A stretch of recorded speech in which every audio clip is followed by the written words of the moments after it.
So I was on Mick's live stream a long time ago, and we somehow got on the subject of how I clean rust out of gas tanks. And I said, I use my clothes dryer.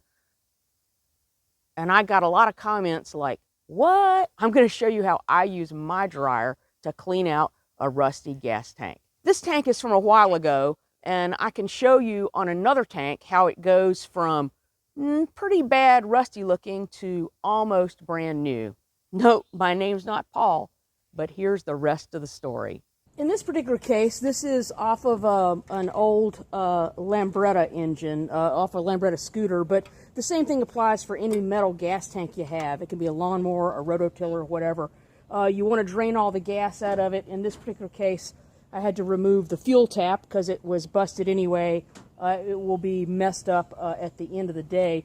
But the point being is that this is still, despite having somebody tried to clean it out, they didn't get all the rust out. So first of all, cover up any holes that are in here because we're going to be filling this with nuts and bolts and other things that's going to chuck off all that rust. And so I have a, this is not the best thing, like a rubber stopper here that goes on the fuel tap side. I'm just using some tape, and no, Carhartt does not sponsor me. I got this Carhartt tape when I bought some, I don't know, knee pads or something or other. But the point being is you got to tape that on really good because you don't want any of this rust and debris that's going to be coming out of here to wind up in your dryer, because someone's going to be real unhappy about that. I'm not going to say who, but if you do this right, no one will ever know that you used your dryer as a tumbler. I'm not going to leave the fuel cap in, and in this particular case, these are the vents, and it's kind of messed up, a lot of corrosion, so I'm actually going to run this through the ultrasonic with CLR. Most small engine tanks, you can probably just replace the cap and be done with it. Once all the smaller holes are filled, you might have more on some other tanks. I have actually just a whole old can of nuts and bolts that I always use this for. This is sharp things, screws, nuts, chain, all kinds of things. Anything that'll fit through this hole. You know, old bottle caps are great. Like I said, it's all going to come out of there. That's what I'm putting in.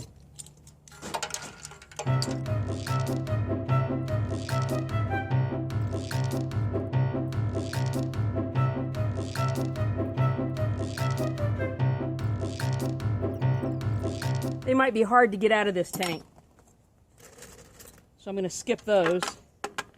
But the combination of heavy things, sharp things, lightweight things are going to do a much better job of trying to do this by hand, because that's what the guy did. Oops. That tried this. He just put some in and shook it by hand, filled it back up with vinegar, and it helped a lot, but it never got enough out of it, so it really turned into sort of a gooey jello mess in there. A little bit more. The bottom is not quite filled up. Obviously, depending on the size of tank you have is going to determine how much you need to put in here.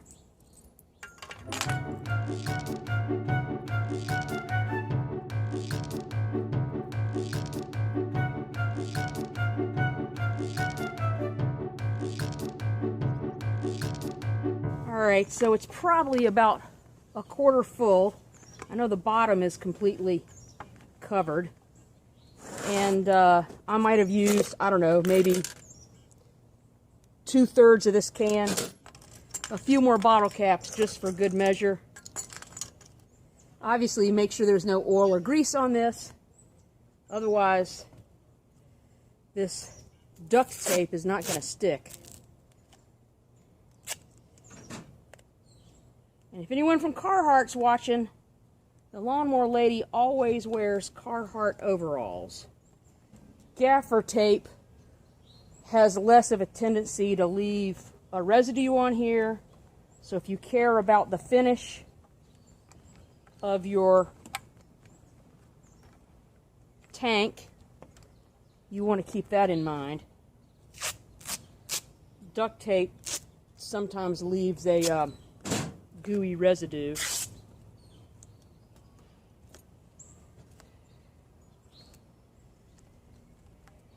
The next thing we're going to do is put this in a grocery sack is fine, because the tiny rust is going to want to come find its way out of any tiny little hole there, and we want to make sure the dryer stays clean.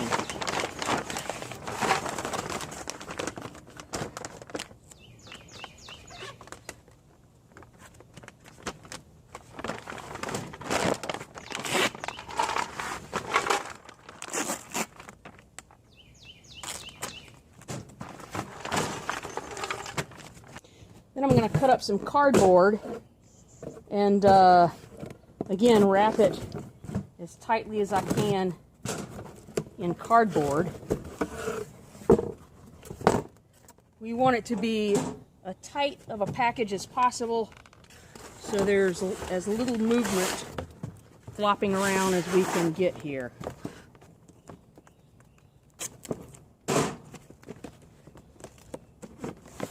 The brown paper bag will keep all the rust dust in, and the cardboard will protect the brown paper bag from getting too beat up when it goes through the big tumble dryer.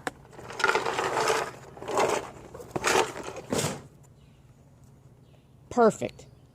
All right, onto the dryer. Now, the thing you got to realize is that the worst thing that's going to happen is perhaps a little bit of some rust dust will come out, so be sure and use something that you can wash.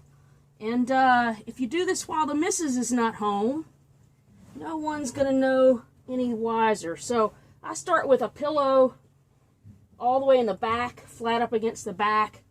Another pillow. Again, these are pillows I can easily wash the covers off of. I'll put another one in the bottom. And then here's where the fun part comes in. Any old blankets, placking blankets, any of the junk you would happily, you know, lay on your garage floor when you got to lay on top of something there. And then the golden nugget goes in. All right. And the idea being is you just want to stuff anything in here, because you want the cavity of the dryer, top to bottom, side to side, and the front, completely filled up. You want the package to be completely suspended in the middle of your dryer. And looks like I gotta go find some more sheets and towels.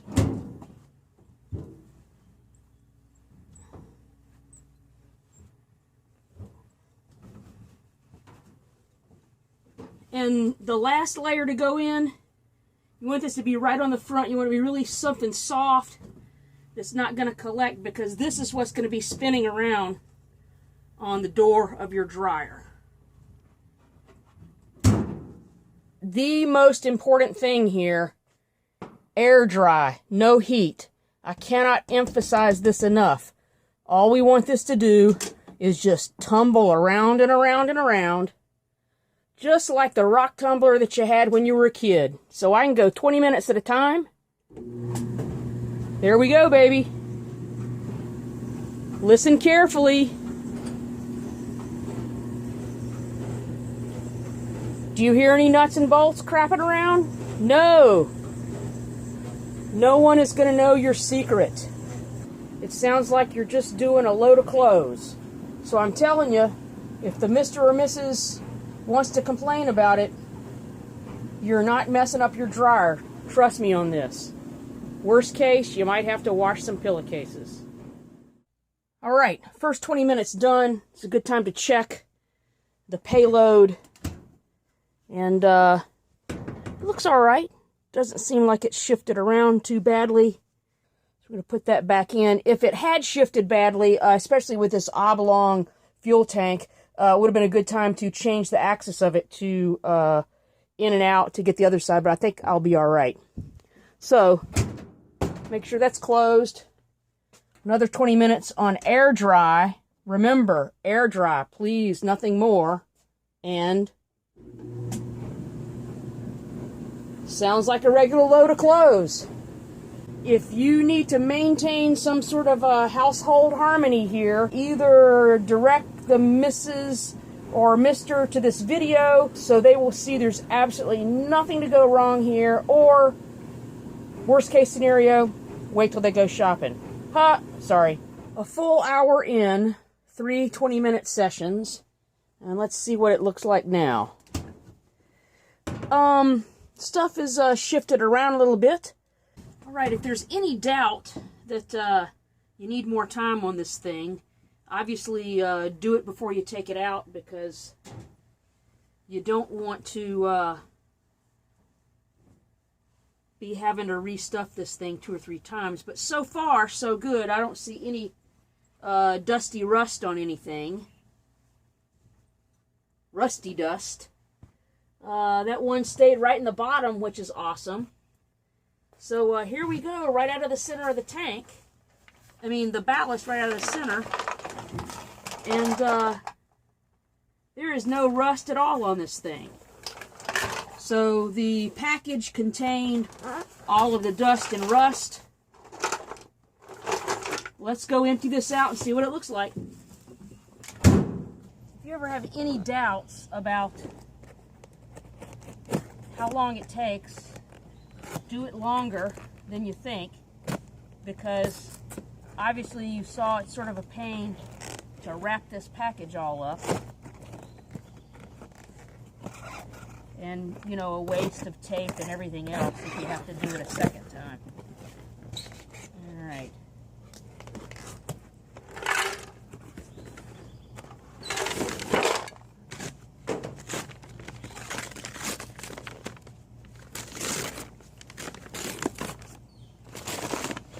This did great.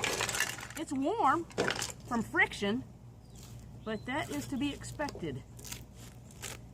This is where gaffer tape comes in a little better, because of the heat generated from just the friction inside of there. Makes the tape just a little bit sticky. All that rust, it's just a preview of what's to come.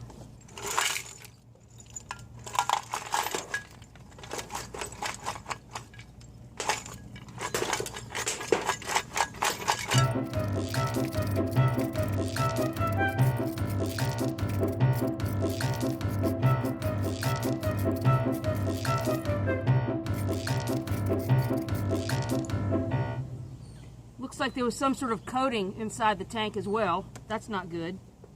If you coat them with something like red coat or something, if there's any moisture back up under there, it just winds up collecting rust underneath it.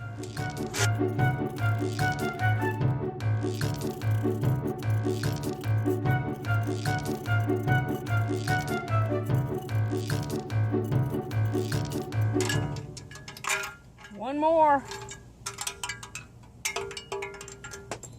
There we go. Whole lot of rust. I still have the bottom plug on here, and the next thing you want to do is hose this thing out with water. Get all the surface rust off of it.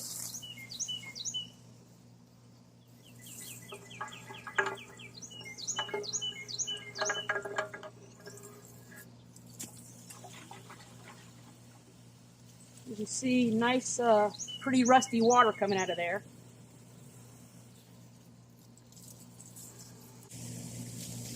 More rusty water. And you want to keep rinsing and sloshing and rinsing and sloshing until the water turns clear. I'm going to dump the next one in this clear container so I can see if there's any sediment coming out.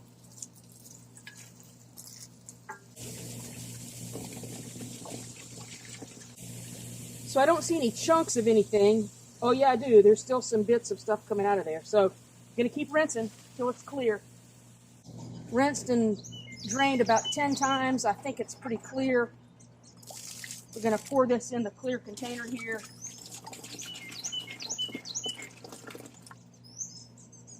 All right. And as you can see, it's just, you know, there are a few specks of something still coming out of there, but the water is mostly running clear at this point. Okay, so in order to minimize the flash rust, I'm just going to take, I don't know, maybe a cup of white vinegar and just pour that in there. Just good old-fashioned kitchen vinegar, not the really caustic stuff that you buy at the chemical place, but just, I'm going to squish that all around. Empty all that out.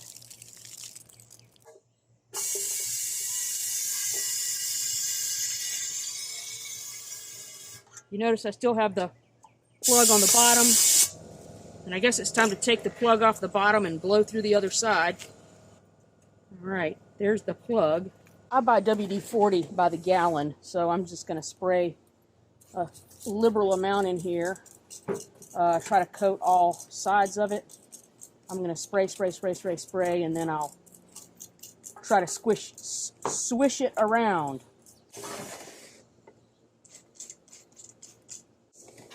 That's the problem with cheap duct tape. It leaves sticky mess, but hey, that's what WD-40 is for. Takes off cheap duct tape goo. Like a charm. All right, so I'm not sure if you can see inside there or not, but I got bad news for the guy that owns this. It is, somebody put like some sort of tank coating in there. It's hard to see. There's a piece of it there. Red coat is another one. I always urge people don't do that because all it does is start flaking off, and then you wind up with rust underneath the coating. So it's unfortunate that tank was coated with whatever that was, red coat or whatever. At least the option now for that one is to have it acid dipped and nickel plated or something like that, which is really a good thing to do with those old antiques. They're hard to come about. But this works really well on other types of metal gas tanks, little rototillers, other types of lawnmowers. And it's a pretty easy way to do it. And, you know, it doesn't mess up your dryer, honest to goodness. If you like this video on creative uses of tools, you might like this video right here. And that's the rest of the story.